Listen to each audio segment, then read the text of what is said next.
tal? ¿Cómo están? Qué placer acompañarles. Soy Edson Sánchez y bienvenidos a Impacto Económico. Vamos de inmediato a repasar nuestros titulares.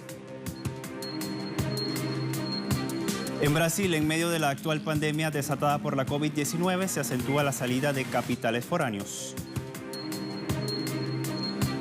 En nuestro segmento En Contexto vamos a revisar cómo están las economías de los estados insulares del Pacífico en medio de la pandemia del coronavirus. Italia continúa con la desescalada del confinamiento por el coronavirus en Economía 360. Le vamos a contar qué sector económico de este país reabrirá sus puertas la próxima semana.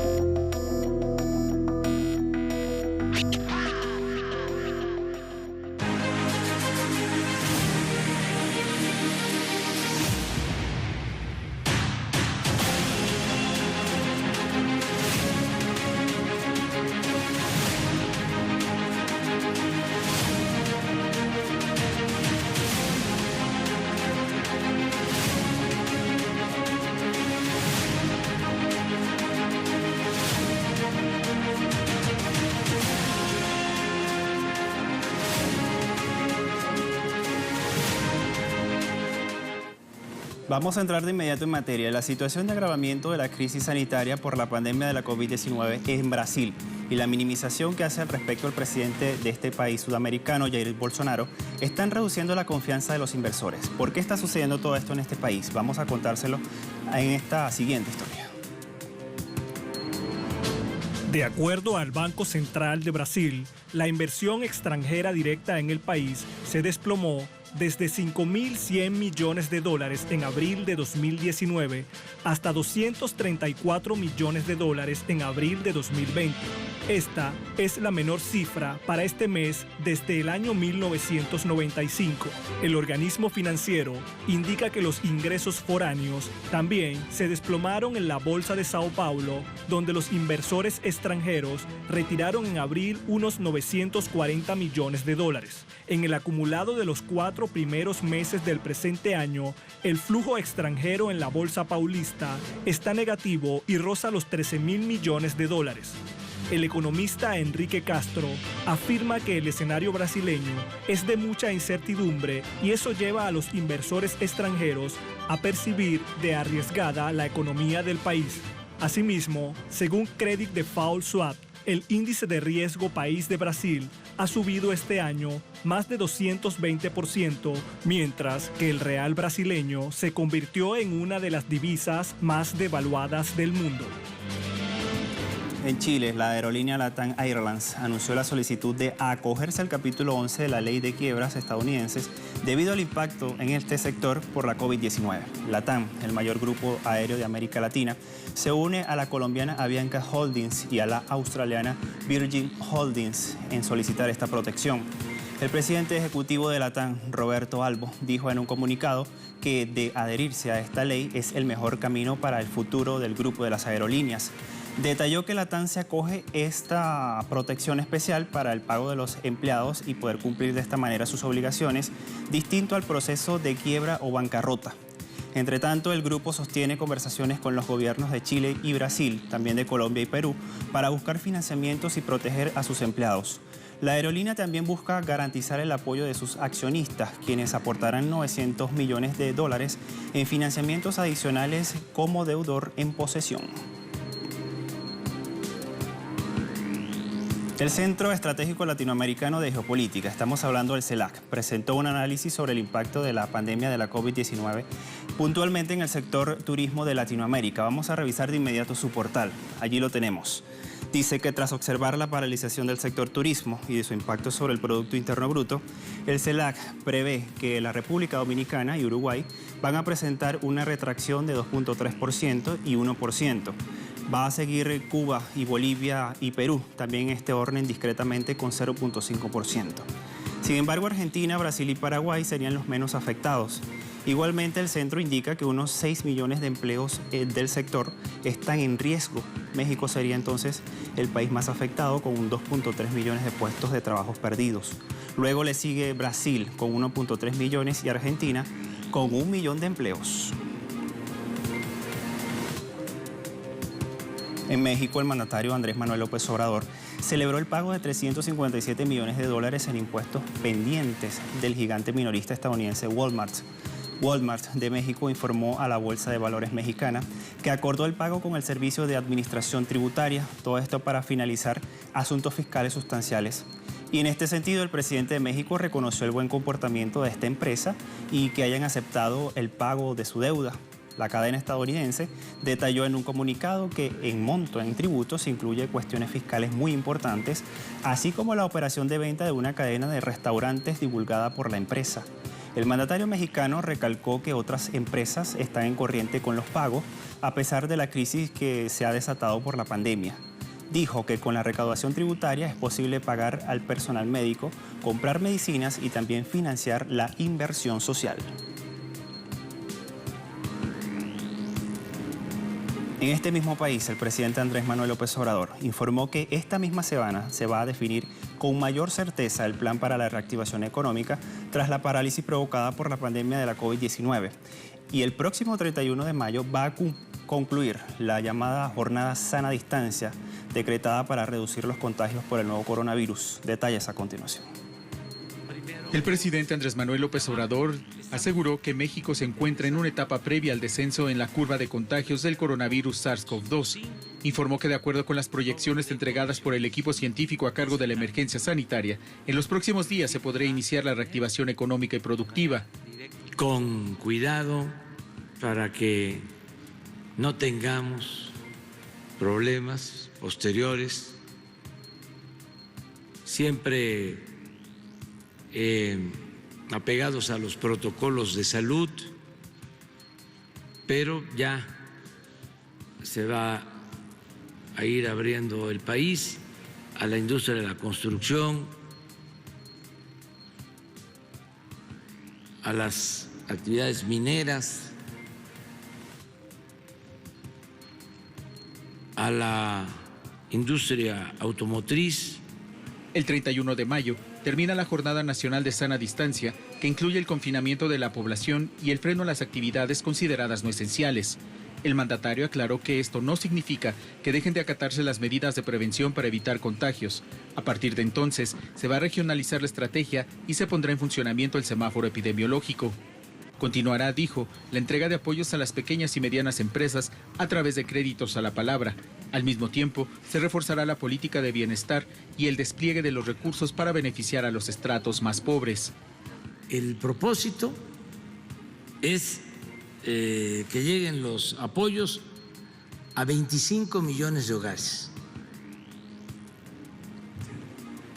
que es el 70% de la pirámide, de la base hacia arriba. Cuando menos un apoyo. También arrancará de lleno la recuperación del empleo. Según el gobierno, como consecuencia de la pandemia, se perderán 1 millón de puestos de trabajo. López Obrador se comprometió a generar 2 millones de nuevas plazas con el impulso de obra pública, incluidos los grandes proyectos de infraestructura de su administración. Eduardo Martínez, Telesur, Ciudad de México. El Banco Central de Cuba emitió una resolución donde se dispone el uso de dólares estadounidenses en las operaciones de ventas minoristas en divisas. La medida también incluye el uso de dólares en las operaciones de importación que realizan las personas naturales a través de las entidades autorizadas por el Ministerio de Comercio Exterior y la inversión extranjera. Se autorizan además la apertura de cuentas bancarias en dólares estadounidenses en el Banco Metropolitano, el Banco Popular de Ahorro y el Banco de Crédito y Comercio, teniendo en cuenta disposiciones jurídicas vigentes sobre la materia.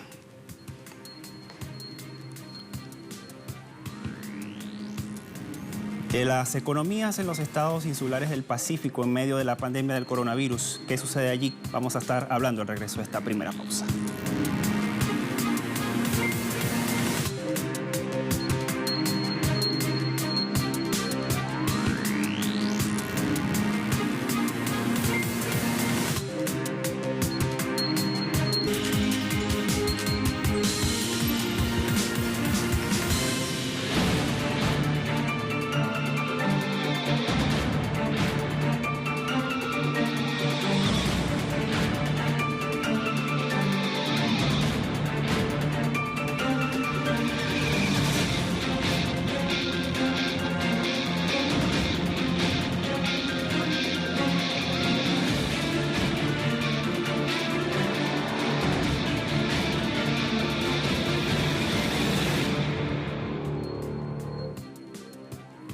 Las naciones insulares del Océano Pacífico lograron esquivar los efectos negativos de la crisis sanitaria provocada por la COVID-19. Eso por un lado. Sin embargo, no pudieron liberarse de los estragos económicos por las medidas frente a esta pandemia. En este segmento en contexto vamos a revisar una investigación que nos ofrece al respecto Prensa Latina. Los detalles a continuación. Las naciones insulares del Pacífico enfrentan una cruda elección entre la reapertura al turismo y el colapso económico debido a que la mayoría de estos archipiélagos dependen de sus paisajes paradisíacos y de los visitantes que reciben cada año.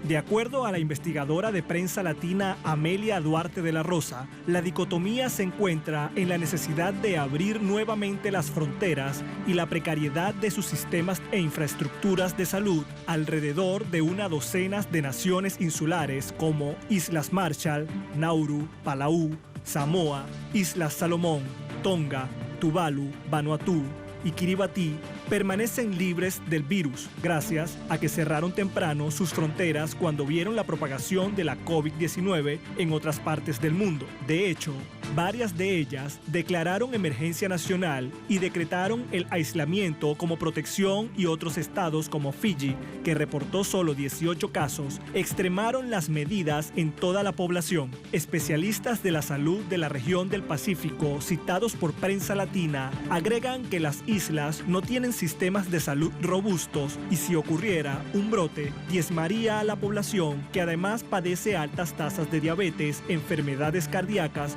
y afecciones torácicas. Aun cuando los expertos coinciden en que el aislamiento es la política correcta, el impacto económico de la pandemia ha sido devastador, pues la mayoría de estas comunidades dependen del turismo y en algunos lugares representa hasta el 50% del Producto Interno Bruto.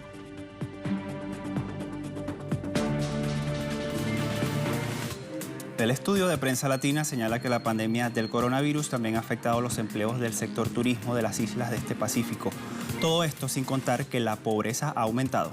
Los detalles a continuación. Datos de la Organización Internacional del Trabajo, la OIT, señalan que el impacto de la pandemia de la COVID-19 ha provocado un desplome de los empleos que ofrece el sector turismo de las islas del Pacífico. En ese contexto, entre las naciones más afectadas están Vanuatu, donde el 70% de los puestos de trabajo de la industria sin chimeneas desaparecieron. Asimismo, le sigue Samoa, país donde más del 12% de la fuerza laboral está empleada en hoteles o centros turísticos que tuvieron que cerrar debido al coronavirus, medida que dejó a más de 1,000 personas desempleadas. La OIT también indica que la actual crisis del coronavirus es mucho peor que la crisis financiera de 2008, pues a juicio de la organización está acabando con la mitad o las 3/4 partes de las exportaciones totales de las naciones insulares del Océano Pacífico. El organismo de las Naciones Unidas agrega que la industria del turismo representa el 47% de todas las exportaciones en Tonga, el 52% en Samoa, el 58% en Fiji y el 70% masivo en Vanuatu. La OIT añade que la pandemia podría dejar a decenas de miles de personas en todo el Pacífico sumidas en la pobreza, que aumentó del 22 al 36% en el primer mes de la crisis por el coronavirus. Los gobiernos de estas islas valoran la posibilidad de reabrir sus fronteras de manera de viajes burbujas, sin cuarentena, para los turistas de las cercanas Australia y Nueva Zelanda.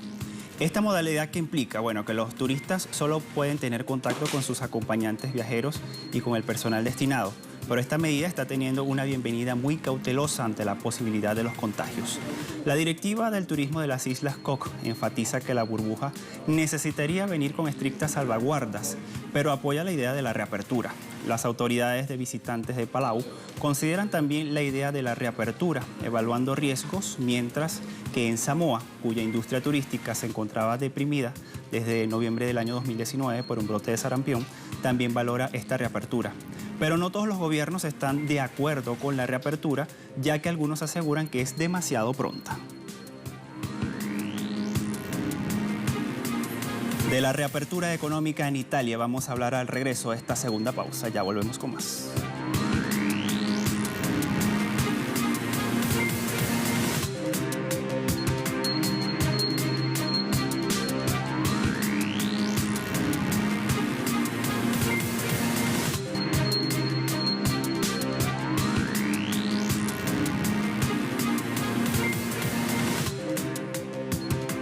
Italia continúa con la desescalada del confinamiento por el coronavirus y en esta oportunidad el país va a reabrir sus fronteras el próximo 3 de junio a los ciudadanos de la Unión Europea, y esto para incentivar el turismo italiano. El presidente de la provincia autónoma de Bolzano Norte, Arno Compaccer, manifestó que la región le gustaría ofrecer a todos sus turistas que vienen una prueba gratis o un test serológico que va a detectar si una persona ya ha desarrollado los anticuerpos contra la pandemia de la COVID-19. Mientras que las autoridades de la isla Cerdeña analizan por su parte si será posible solicitar a los turistas un pasaporte sanitario o un certificado que demuestre que no tienen coronavirus. La industria sin chimeneas representa casi el 13% del Producto Interno Bruto de esta nación. El gobierno italiano viene relajando las restricciones del virus. El pasado 18 de mayo autorizó a tiendas, restaurantes y bares a reabrir siempre y cuando se sigan las pautas gubernamentales del distanciamiento social y también de los protocolos de desinfección. La Asociación Internacional de Transporte Aéreo, la IATA, anunció que las ayudas al sector alcanzaron en mayo unos 123.000 millones de dólares. Según IATA, las ayudas se otorgaron primero en formas de préstamos con unos 50.400 millones. También apoyos al empleo por 34.800 millones, préstamos garantizados por 11.500 millones e inyección al capital con un monto de 11.200 millones. Según esta asociación, del total de 123.000 millones de dólares, solo 67.000 millones deberán ser reembolsados, elevando la deuda del sector a un 28%. El director general de IATA, Alexander de Juniak, advirtió que el desafío será que las compañías resistan a la deuda originada por la ayuda. Las ayudas se entregaron de forma desigual en todo el mundo. Estados Unidos las lideró con un cuarto de los ingresos anuales, seguidamente Europa con un 15% y Asia con 10%. En contraste, África, Medio Oriente y América Latina, las ayudas representaron solo un 1% del volumen de negocios anuales de estas compañías.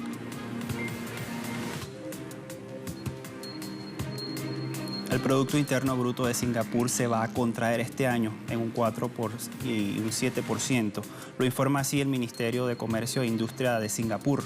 Este ente gubernamental, a través de un comunicado, advirtió que sigue habiendo un grado significativo de incertidumbre sobre la duración y la gravedad de la pandemia de la COVID-19, así como sobre la trayectoria de la reapertura de la economía global y de Singapur.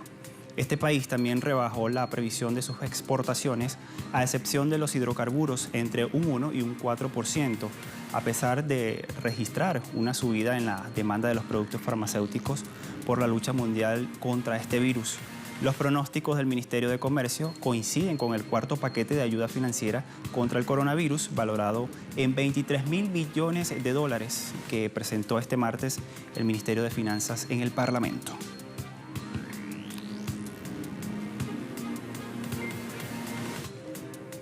Médicos de 90 países están exigiendo una inversión en la salud pública. Lo titula así nuestro portal de la casa, www.telesurtv.net. Más de 40 millones de profesionales de la salud de 200 organizaciones que pertenecen a 90 países enviaron este martes una carta al G20 para priorizar inversiones en la salud pública, aire limpio, agua limpia y un clima estable en los paquetes de recuperación económica que se analizan en la actualidad. En la carta, refirieron que los líderes mundiales deben aprender de los errores cometidos durante esta pandemia y por ello subrayan que los nuevos planes deben ir encaminados a hacer un mundo más fuerte, saludable y resiliente frente a la nueva crisis.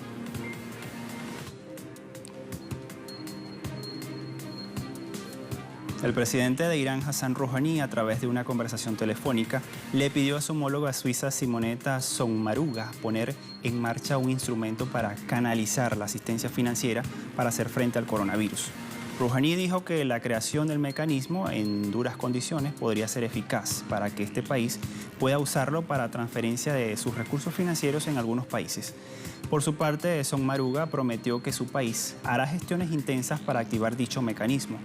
En enero pasado, con la mediación de Suiza, se creó un canal para los envíos humanitarios a Irán y también la transferencia de pagos en medio de las sanciones unilaterales que ha impuesto los Estados Unidos. Aquí es importante recordar que en mayo de 2018 Washington rompió el acuerdo nuclear con Irán e impuso restricciones unilaterales a ese país.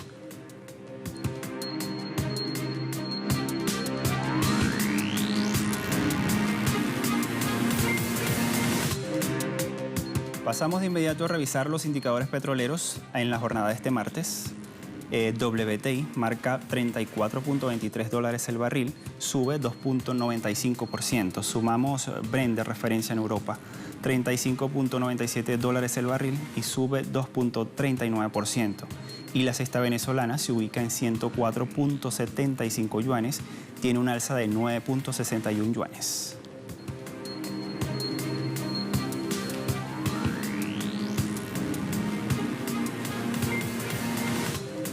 Con estos indicadores ponemos punto final a esta emisión de Impacto Económico. La invitación para que siga todas nuestras redes sociales. A todos, como siempre, muchas gracias. Hasta la próxima.